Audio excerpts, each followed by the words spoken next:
من امروزا اگر بعضی ها را بگم که صدقه هم زن دیمت کنه حق هم دارم. به خاطر برادرای عزیز به همه تلفن ها والله همه گریه خواهرها را میبینی که ما را مقصد زن دویم کردن، هفته ها سراغ ما نمیکنن.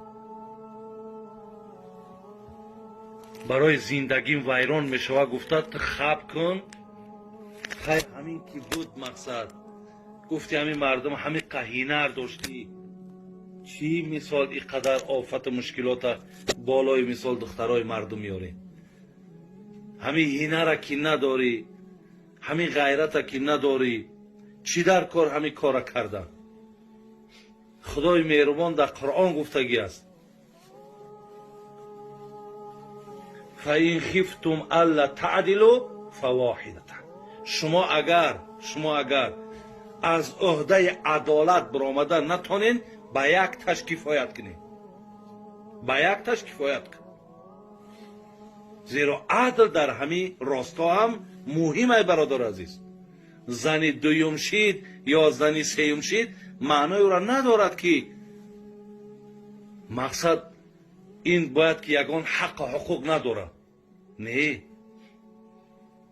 برامین این مسئله جدیه برادر عزیز. حکومت های مزالی هیچ نیکای دیم کاگی نیستم. برای میدونم که این کار خاتمه خوب نداره. این کمش میگه یا زن گرفتیم چی گپای زنی دیوم. نه من میگم من نمیرم، من کار نمیرم هیچ وقت. برای که همین زنها دلم خنک شده میدونم شون. بسیار اجده مقصد ممکن باشد در بینشون آدمایی که عدل هم کنند، اما استثنا هم هست.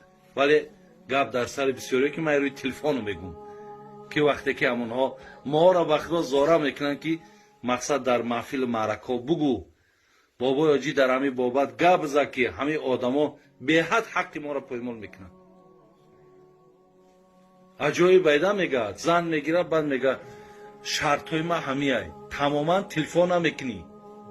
خیر انا تا خودم تلفن نکنم. دویم همین که من شوی روزتم شوی شو نیستم.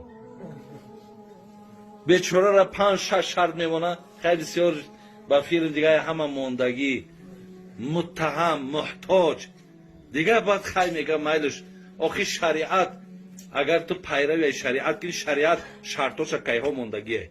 با تو ای که جا مثال ای پیش خیلی تری شرطا میمونی.